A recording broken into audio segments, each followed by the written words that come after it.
దత్తాత్రేయులు వారికి ఆవిర్భావం దత్త జయంతి అంటే దీన్నే పౌర్ణమి అని చెప్తాం కదా, మార్గశిర పౌర్ణమి అని చెప్పి. దాన్నే మరి కొందరు కొన్ని ప్రాంతాల వారైతే దీన్ని కోరల పౌర్ణమి అనేటటువంటి పేరు కూడా ఉంటుంది. కానీ మనకైతే తెలుగునాట ఎక్కువగా ఈ దత్తాత్రేయుల వారి ఆరాధనే మనకి కనపడుతూ ఉంటుంది. ఆ తర్వాత ముక్కోటి ఏకాదశి ఇలాంటివన్నీ కూడాను పర్వదినాలు ఉన్నాయి ఈ మాసంలో.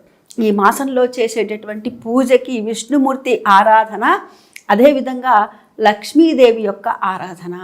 లక్ష్మిని ఏ విధంగా ఆరాధిస్తాము అని అంటే కనక మహాలక్ష్మిగా ఆరాధిస్తాము ఈ మాసంలో. అంటే ఈ మాసంలో చేసేటటువంటి ఏ చిన్న పుణ్య కార్యమైనా కూడాను స్వామివారికి మనం దగ్గరగా చేరుస్తుంది. దాన్ని మనం స్వీకరించాలి.